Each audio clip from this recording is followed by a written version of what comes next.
Greetings. This is Doc Ock coming at you live and direct today. And as you can see, I got my voting shirt on today. Black folks vote, colored people don't. You know, this is old school right here, buddy. Old school. So if you haven't voted already, let it be known. If you're in the state of Ohio, early voting has already started. If you're in the state of Virginia, early voting has already started. If you're in the state of California, may be the same. But I know all you Californios out there all got mailed all got sent a ballot in the mail already. So y'all know what to do. Drop that. Don't put it in the mail. Take it to the election board because they're doing a lot of funny things out there with the voting boxes, the ballot boxes. All right. So they just had to put in a plug for voting today because it's important to do, whether the system's broken or not broken or whatever, use it anyway. Okay. Sometimes that's just what you had to do. You got a hoopty over there to get to work. You know what I'm talking about. You got a hoopty to go to work. You don't throw the hoopty out just because the hoopty has a flat tire. You fix the tire and you keep on going. You wear that hoopty out until you can't wear it out no more. So that's what we need to do here. All right, enough of that. Back to the topic at hand. Let's do our proverb for the day. And the proverb for the day is, the fool speaks, the wise man listens. The fool speaks, the wise man listens. And that's a proverb from the country of Ethiopia. All right, Ethiopian proverb, the fool speaks, the wise man listens. Now today, I told you for the month of October, I'd be doing my own poetry. So I got one here for you today. I think will put us right in the groove of where we're going to. So let's see how this one goes today. Now, these are all new poems, so no, I don't have them memorized because I'm writing them as I'm saying them. Matter of fact, so I told you before when we first started this trip that what we were going to do here is kind of like build a car while you drive it. So at the same time I'm putting the wheels on the car, I'm driving the car. Yeah, that's not easy to do, trust me, especially the rate we're going at 90 miles an hour. So this poem is called The Lone, quote unquote, Lone Ranger. Here comes the Lone Ranger riding high in the saddle like Tarzan in the jungle. He comes swinging through those trees. It won't be long before he's got those criminals on their knees. So what's that there riding right beside him? Could it be Tonto, his Indian guide? Every hero has a sidekick or a mascot. Which one is he? Well, he is the Lone Ranger. I think that says it all. Tonto's got to be a mascot because he sure ain't riding shotgun. Here he comes again with that phony story. How the hell is he alone with Tonto by his side? Oh, he's all alone, all right, because Tonto ain't no man. He's just a little bit beyond an old rusty bloodhound. The Lone Ranger, a perfect stranger. No need to apologize for his white horse, his white hat, or his white skin. It's his black mask that catches all the flack. It's his black mask that catches all the flack and just can't get no slack. And there you have it. So, you know, this month we've dedicated to African adventurers. And we started off dealing with people that were doing their adventures on foot. So we finished up with them. Now we're moving on to African adventurers we started off in space, outer space. Let me not forget outer space. We started off with people moving into outer space. And then we decided to go back in time to people that use the original mode of transportation, the foot, got to stepping. So now we're moving on to people that use beasts of burden. And we may be dealing with people that use one of a number of kinds of beasts of burdens, or maybe they use some of both. And the first one, well, one of them would be the camel. All right. Just like James Brown talked about, and let's do the camel walk. All right. So there you have it. Some camels, some men on camels. And you notice they're heavily packed. They got all kind of stuff packed up behind them over here. See all over here? They got all kinds of stuff packed up behind them. But typically, since camels are a beast of burden, a camel is a lot like a donkey or a mule. Donkey, I guess, maybe. A burro, where you pack your goods on the camel, but you don't necessarily ride the camel. You actually walk. I know one of my teachers, Professor Halim El-Dab, he talked about having a donkey that he had goods on when he was in Ethiopia. And so he had to walk to wherever it was that he was going to. He had the donkey with him. And when he got to one place where he could rest at, the people there said, oh, well, make sure to bring your donkey inside at night. And the donkey there was no room for that donkey inside at night because all the people would sleep in the same space that the animals would sleep in. When they woke up in the morning, a hyena, or maybe more than one hyena, because they do travel in packs. Yeah, hyenas got his donkey. So, but it's a very important beast of burden. Okay, I don't know what he did after that once the donkey was gone. I guess he had to get a new donkey. But here we go here with African horsemen, or Hausa, to be specific, Hausa horsemen. Notice the bright colors, okay, on the armor. That's actually horse armor they're wearing. It's not a blanket, because why would you need a blanket in the hot blazing sun? They're right there along the southern edge of the Sahara. It ain't cold. Okay, well, it gets cold at night, but in the daytime, like they are right now, they wouldn't need those blankets. The reason they have those blankets on them is the blankets actually provided protection during warfare, because these animals were used heavily in battle. Okay, it's one of their battle implements, tools of war, was the horse. And so here we see them in their full raiment at a Durbar, maybe in Katsina, Kano, Kaduna, one of those places up north up in northern Nigeria, in what they call, or used to call, Hausa land. Now we just call it northern Nigeria. So, and then you see the men on top of the horse, or on top of the horses, and they also are dressed up in the same type of heavy armament, which is really made out of quilted material. Okay, so this quilted material makes for good armament, or good protection from bows and arrows or spear points, etc. And then you can see a better picture of the men over here. Here you can see an even better picture of the men on those horses. Like I said, notice the colors, notice the patterns.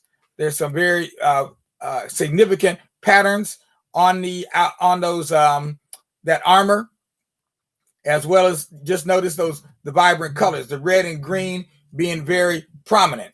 The red and green is significant to the emir of whatever area that they are in. The emirs typically will have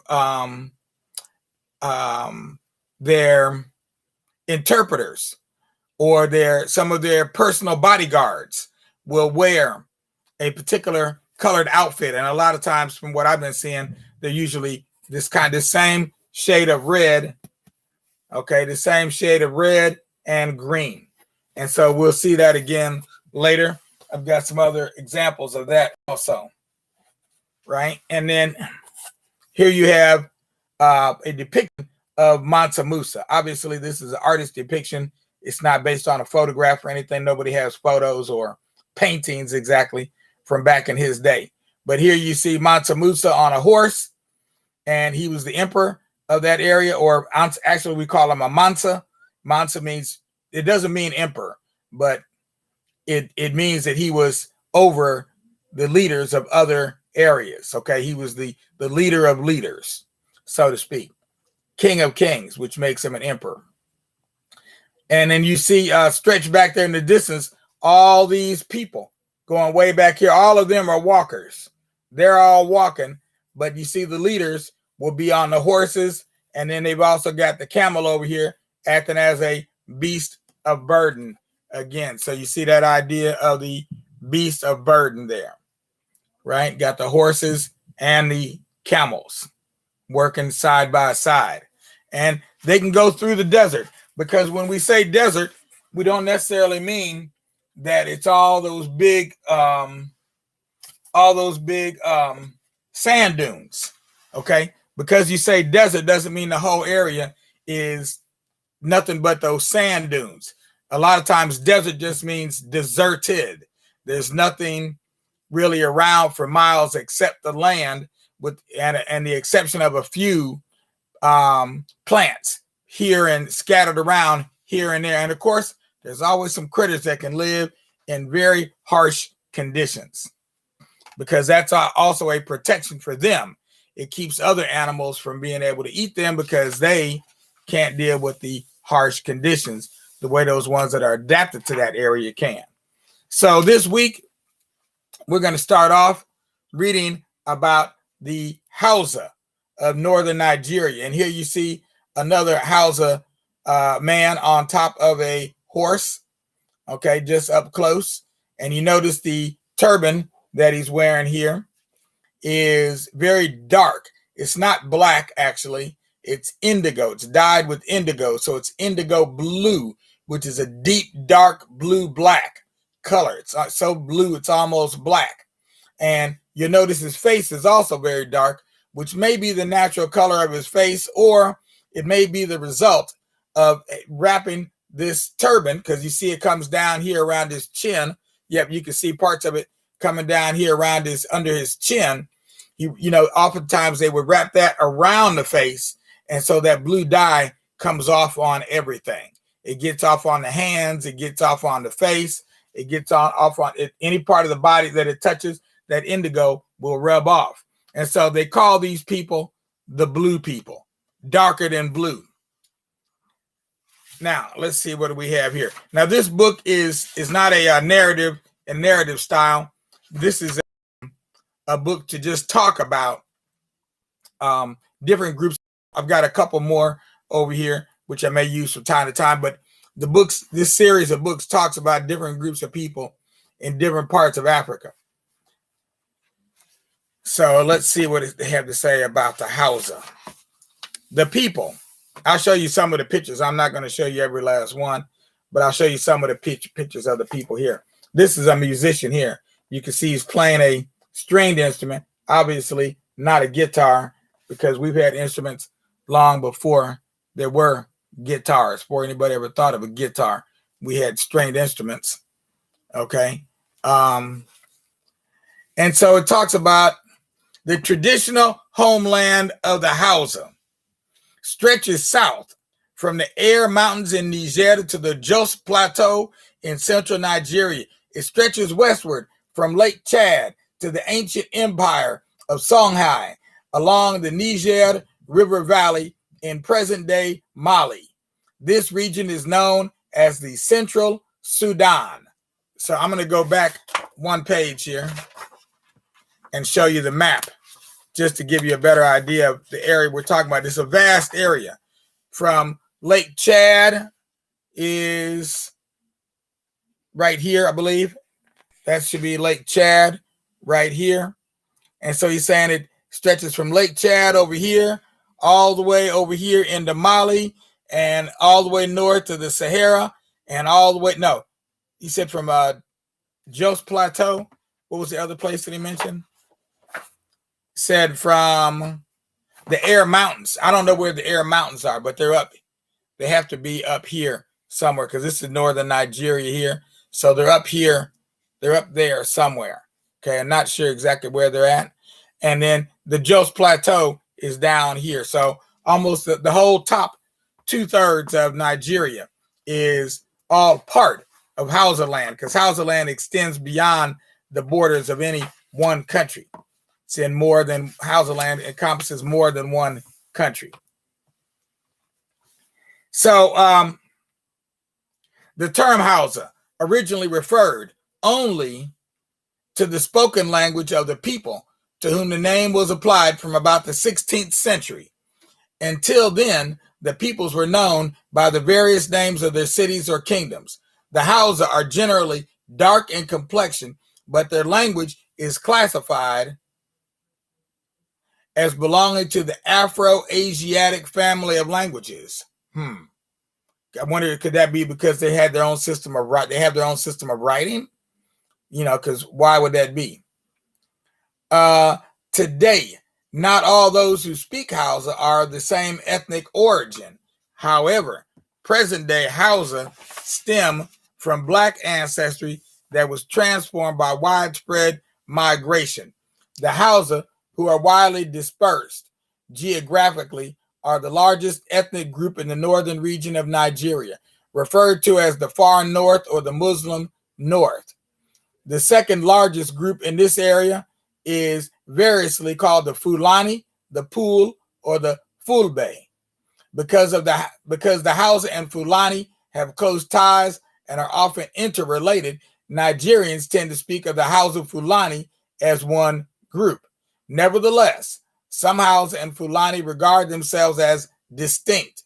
For example, many Fulani proudly remain nomadic herdsmen and shun the settled agriculture that is typical of the Hausa. The origin of the Fulani is uncertain. Some believe they are a mixture of light complexion Berber nomads and settled Black farmers who moved into the Senegal Valley together. Since prehistoric times, the Berbers moved around the Sahara. Of the Saharan Berbers, the Tuareg, whose ancestry is traced to Queen Tin Hanan of Tafilalet in southeastern Morocco, were particularly active near the fringes of the southern Sahara, or Bilad al-Sudan, the land of the Blacks, not to be confused with the modern state named Sudan. So what he's talking about here is that the Sudan is more than just a country. The Sudan is like the Sahara. The Sahara is not a country, it's an area. And so the Sudan is also an area. And I'm looking for the map again. It tends to want to disappear on me. It was here a minute ago. There we go. So the Sudan stretches all across here. All across here, across a number of countries in this area here. They call all of that the Sudan, or Bilad al-Sudan, as they said here a minute ago in Arabic. Bilad al-Sudan, land of the Blacks. The Tuareg Berbers divided into northern and southern branches. It was particularly the southern Berbers that intermarried with the Black people of the south. From about the 1100s, their descendants, the Fulani, migrated into Hausa land and other parts of the West African savanna in search of better grazing for their cattle. Okay, now we're going to end there because it took us a while to do the setup and the intro. So we're going to continue reading this book tomorrow. But you notice he keeps talking about the blacks, black. He done said black 5 times already. And the question is, why does he keep bringing up black when we're talking about some people from Africa? So why does he keep bringing up black like there's some other kinds of people around? Well, the reason he keeps doing that is because what has been done here frequently is that when you read about Africa, the continent of Africa, people have tended to, the researchers, historians, etc., geographers have tried to divide the African continent into pieces in order for various purposes, most of them political. So if you look here on the back of the book, you see these are the different areas of Africa. This is how they've divided up Africa in this series of books. So they talk about East Africa, West Africa, Central Africa, Southern Africa. Do you notice what's missing? I said east, central, south, west. One direction is missing, north. No Northern Africa. So in other words, they've cut out this whole piece of Africa up here at the top. This whole area up here, Ethiopia, all this area up in here, Northern Sudan, all of that part has just been cut off as if black people never have lived up there, don't live up there, as if it's somebody else's territory. So that's something I always look for whenever I'm picking out a new book to read or to use for whatever purpose, especially when we're talking about African history. I always look to see, are they trying to